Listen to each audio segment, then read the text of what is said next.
Voilà, bonjour et bienvenue dans les tutos de Mike Comella avec Yannick. Donc aujourd'hui nous allons voir l'avoir partiel. Alors qu'est-ce que c'est l'avoir partiel?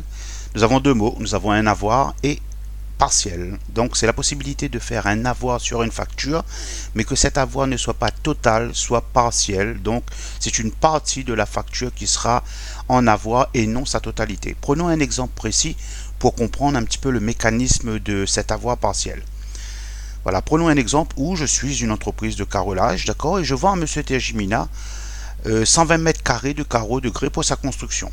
Voilà, donc j'ai une facture qui va être éditée, classique, à Monsieur Yannick Tergimina pour la commande de ces 120 mètres carrés et on va voir qui sera sur un montant de 3 000 euros. Mais dans cette opération spécifique, j'ai une société, donc un artisan, la société Bricolex, un exemple, donc qui me dit ok, moi je suis prêt à participer à hauteur de 1000 euros sur la facture de Monsieur Tergimina, d'accord, ce qui veut dire que Monsieur Tergimina aura une facture de 3000 euros, mais il aura un avoir donc de 1000 euros sur cette facture et moi je paierai donc ces 1000 euros. Donc, mais bien sûr, étant donné que je suis une entreprise, il va falloir me facturer donc cette participation parce que je dois justifier dans ma comptabilité aussi de la facture de cette participation. Donc voilà comment nous allons retranscrire cela. Nous allons le faire pas à pas et retranscrire cela donc dans Mike Comella. Alors nous passons sur Mike Comella à partir de là.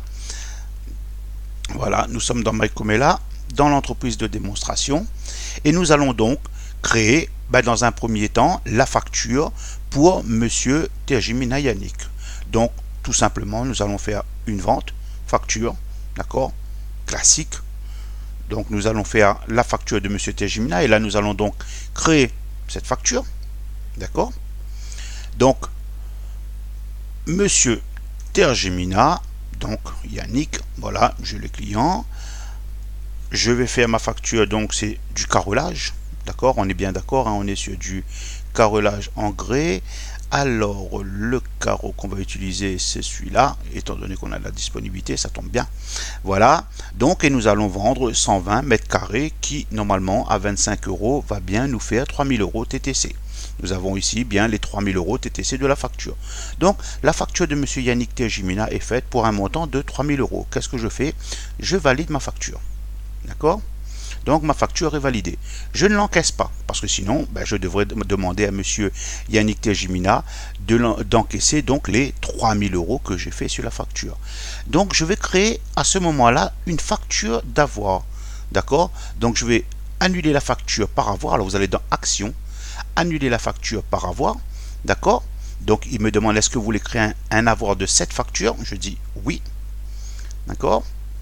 D'accord, par contre, voilà, donc il me génère la facture d'avoir, donc avoir du 25 sur la facture 269, celle que j'ai créée, et j'ai 120 unités, donc pour un montant de 3000 euros. Et donc, je vais là, d'accord, de mettre pour les 1000 euros, donc moins, alors on sera sur 40, 40 unités pour avoir les 1000 euros, d'accord, donc carrelage en grès 50 par 50, 40 unités en avoir, et 1000 euros. Là, je le fais en partiel, d'accord, donc je valide mon avoir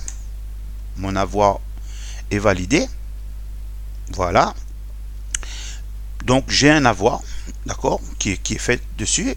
Je reviens maintenant sur ma facture, voilà, je vais retrouver ma facture donc qui doit être logiquement en cours, étant donné qu'elle n'est pas encore payée, donc c'est là, alors je vais l'appeler directement, sur, voilà, là voilà, donc je retrouve ma facture de 3000 euros ici, faite aujourd'hui, donc, et je vois d'ailleurs ma facture d'avoir qui est juste là. Donc je repars sur ma facture de 3000 euros, d'accord, et je vais maintenant encaisser cette facture, d'accord, je vais l'encaisser, et je vais l'encaisser comment? Alors je vais l'encaisser tout simplement par, dans un premier temps, cet avoir de 1000 euros que j'ai créé, qui ne sera donc pas payé par le client. Donc je l'encaisse par les 1000 euros. Donc sur une facture totale encaissée, il a encaissé 1000 euros par l'avoir. Donc j'ai bien 2000 euros. Donc là je peux lui mettre en commentaire avoir de Bricolex par exemple, la société qui va faire la participation. Et ensuite je rajoute, et imaginons le plus simplement du monde que ce client me fasse un chèque donc de 2000 euros.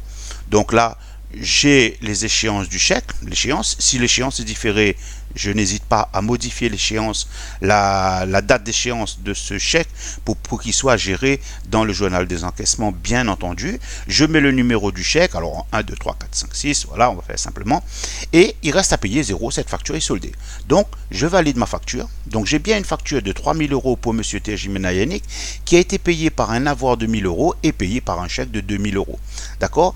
Donc, à partir de ce moment-là, vis-à-vis de M. Tejimena Yannick, j'ai son avoir, j'ai sa facture de 3 000 €, j'ai bien le règlement de 2 000 € et j'ai l'avoir sur la participation de la société Bricolex. Maintenant, qu'est-ce qu'il me reste à faire? Eh bien entendu, je dois faire la facture de la société Bricolex. Je dois, voilà, donc, boum, là il me dit qu'il est déjà en cours, dessus, ok, boum. Voilà, donc je vais de nouveau créer une facture. Voilà, maintenant je vais donc appeler ma facture mon client qui est la société Bricolex.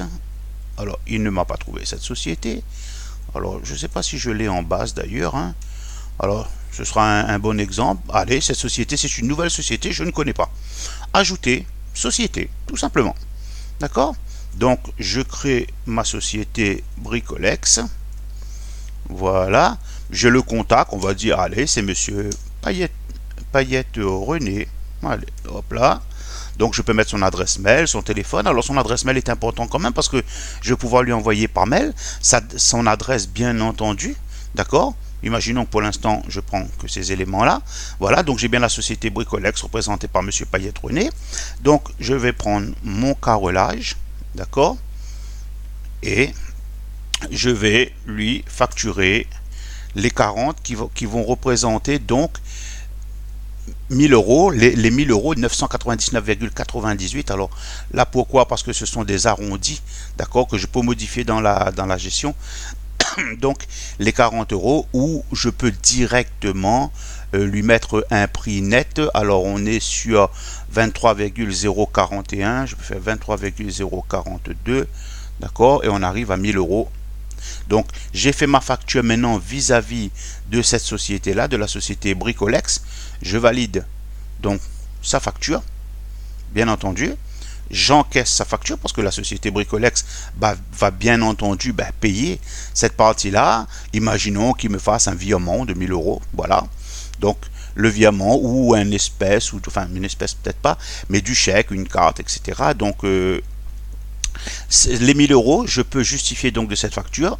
Alors, imaginons qu'il le fasse en virement. Donc, je valide mon encaissement.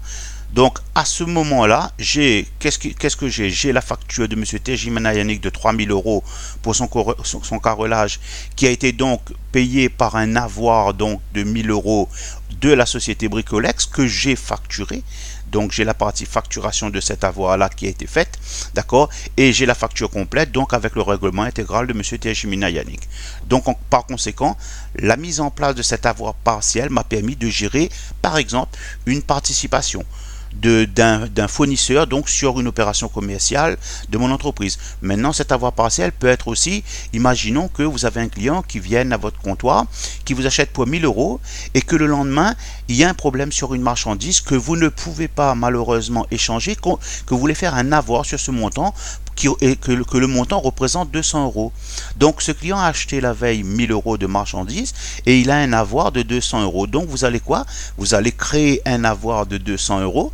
D'accord, un avoir partiel de 200 € et vous allez payer la facture de 1000 €, vous allez la payer par un avoir, donc inhiber la facture de 1000 € de son avoir de 200 €, ce qui lui fera donc 1000 € donc d'avoir dans le magasin au niveau de votre client.